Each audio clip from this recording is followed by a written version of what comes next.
What's good, y'all?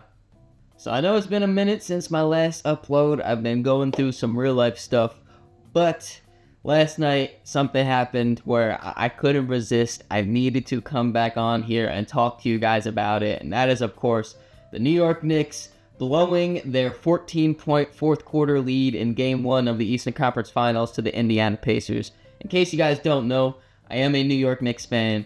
This hurt so bad. I won't lie, I think this is easily the worst loss of a sports event that I've ever experienced as a fan. I am pretty young, only being 22 years old, turning 23 later this year. So this is the first time in my lifetime the Knicks have made it this far in the playoffs. They are by far my favorite team. The only thing I can kind of compare it to is in 2016 when the Giants lost to the Packers in the wild card round. I remember watching that. It was a really rough first half, and to top it all off, Aaron Rodgers threw like a 50-yard Hail Mary touchdown to end the first half.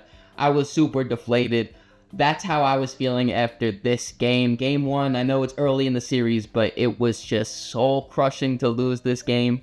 So I wanted to just come on here and talk about it. Obviously, I'm going to talk about the Indiana Pacers, Tyrese Halliburton, Aaron Nesmith, all of the great things that they did to win this game. But since I'm a Knicks fan, I have to focus on the Knicks side of it right now.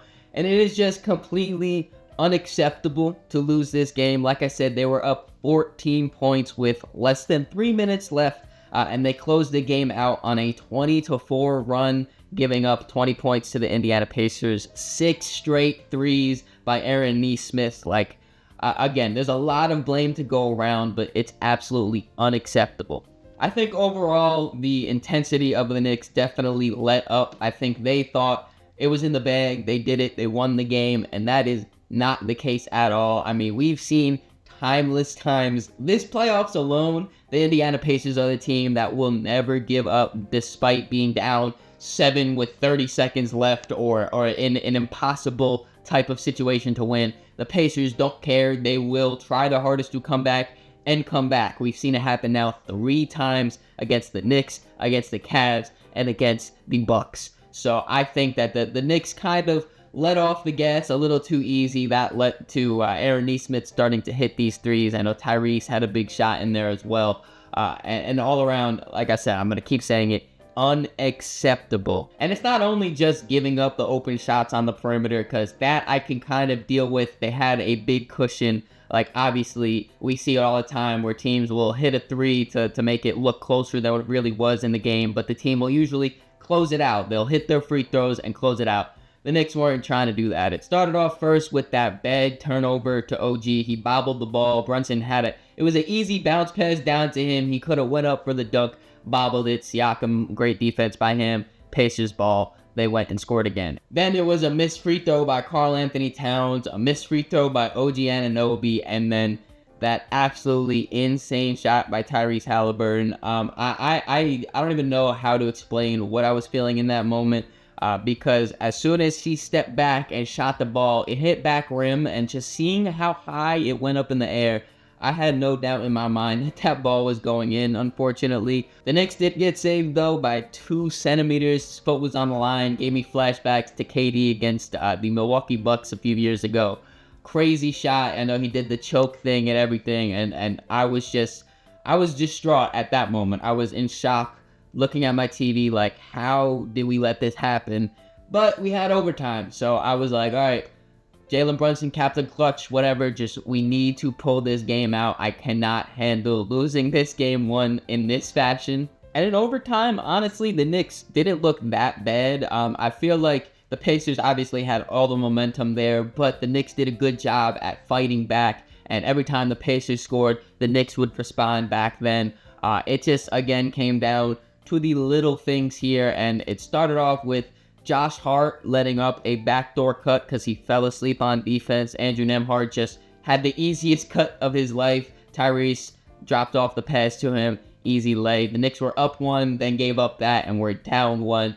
Absolutely unacceptable from Josh Hart, who was also, he didn't have the best game. And then something that's not talked about enough, I feel like, is the horrible inbounds defense the Knicks did, now being down 1. They let up the backdoor cut to Nesmith. They didn't score on the offensive end, and then the Pacers then were inbounding the ball. The Knicks had to get a stop. I think it was only 18 seconds left, so they couldn't really get a stop. They had to just either force a 5-second violation, trap them and force a turnover, or foul them to then go, hopefully they miss the free throw, whatever, things play out like that.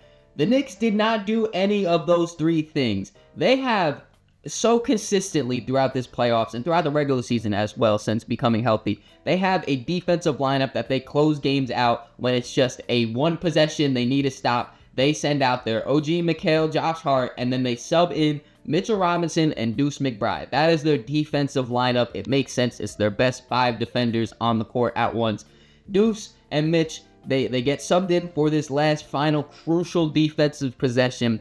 No one picks up the inbounder. No one even guards them. No one puts their hands up, whatever. They inbound the ball. I forget exactly who it was. It may have been Obi Toppin that inbounded the ball to Andrew Nembhard, I believe it was, too.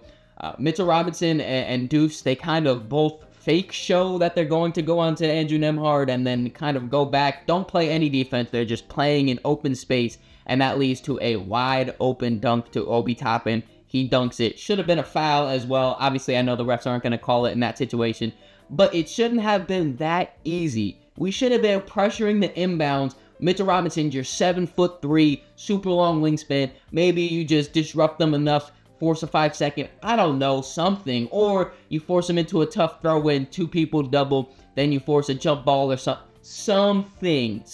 You foul them and hope you miss the free throw.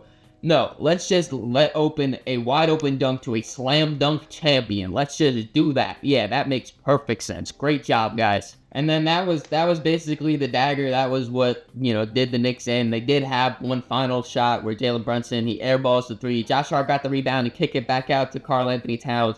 A straightaway 3. He's hit plenty of those in his career. And I really did have quick flashbacks to Game 2 from last year against the Sixers, where Dante DiVincenzo got the offensive rebound, kick out, bang, all that. I got flashbacks to that. It obviously did not happen. Ball went out of bounds. Pacers win this game. Oh my God, as a Knicks fan, I literally sat on my couch and I was just like this for a good, solid minute, 2 minutes, just literally sitting in silence, just in awe of what just happened. And again, I don't want to go through this whole thing without talking about the Pacers and how great they were. Specifically, Aaron Nesmith, like I said, to go down in that personal, I think it was like a 14-0 run that he put up. Hitting 6 threes in a row, 3 after 3 after 3. He also played great defense on Jalen Brunson, just made it hard. I know JB had 42 and is the incredible scorer he is, so, numbers-wise, it might not look like it, but Nesmith was making him work possession after possession, so he had a fantastic game. Still one of the most underrated role players in the NBA, if you ask me. Just the 3-and-D capability that he brings to the Pacers, it's unmatched, and they 100% do not win this game without Aaron Nesmith. And then, of course, Tyrese Halliburton, the guy that just ran it all. He had a huge second quarter, a huge fourth quarter.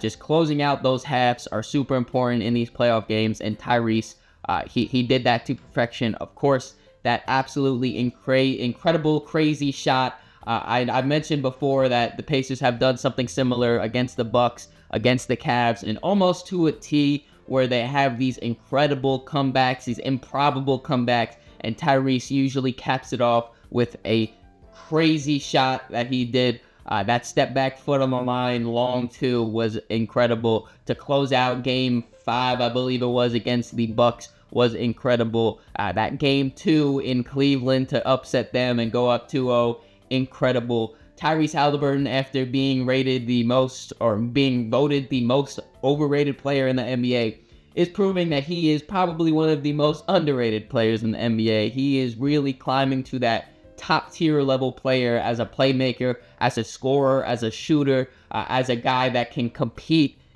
He's incredible. I cannot say enough great things about Tyrese Halliburton. And as a Knicks fan, it really hurts me because I love to see him play and to see him thrive. But he is incredibly good at getting under your skin. Man, when I see Tyrese as a Knicks fan, it just gives me a little bit of, I don't know if rage is the right word, but he definitely grinds my gears, and he's a guy that I love to hate. So I just can't do nothing but tip my hat to you, Tyrese, because incredible playoff run you're on right now, man. And I spent most of this video talking about how the Knicks gave this game away, and they did that just time and time again, mistake after mistake after mistake. But again, I have to give a lot of credit to the Pacers because they didn't give up. They believed that they could win this game throughout the whole way. And with every chance that the Knicks gave, gift wrapped to them, the Pacers took advantage, and they didn't let any of those chances slip through their fingers. They did exactly what they needed to do to get the victory, and that's ultimately what they did. They stole game one. They stole home court advantage, and they need just 3 more wins to make the NBA Finals. Now, if you're asking me, is the series over? Are the Knicks chopped? Did they blow their chance to make the finals? I don't think you can go that far yet. Going into this, even though I am a Knicks fan, obviously I did have the Knicks winning in 6. That was my original take on this. But I honestly could see it go either way. I think the Pacers and the Knicks, between their rivalry and just how they match up against each other, I think that they are incredibly close talent-wise. And I think that they can really go the distance of another 7-game series like they did last season. So I could see it go either way. It's all about how the Knicks respond. Game 2 obviously is a must-win for the Knicks, but it depends on if it's a close win like this or if they blow them out, if they put foot on neck. As long as the Knicks tie it up and it's 2-2 through 4 games of the series, I still think it's anyone's series. Obviously, once you go down 3-1, it's really tough to come back to that. It's all about how the Knicks respond, though, and they have been great responding throughout all of the playoffs, throughout this season, last season. Ever since Jalen Brunson has came onto the Knicks, they usually respond after losses. So Friday is a super big game. I'm not giving up hope on my Knicks just yet. I do think that they're still alive and thriving in this series. Maybe not thriving. They're still alive in this series, though.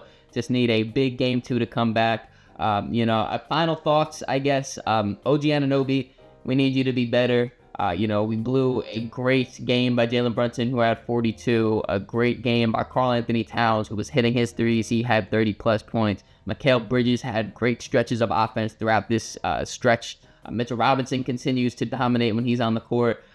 We are playing good, playing solid.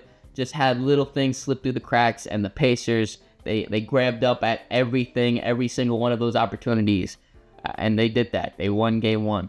I gotta say, I definitely did miss talking to this camera here to you guys. I hope I didn't disappoint you guys for going on such a long break. Like I said, just had a lot of different things going on in my real life. I had to just take care of all of that. I was semi-active still on Twitter, though, so make sure you guys follow me. It's in the description below.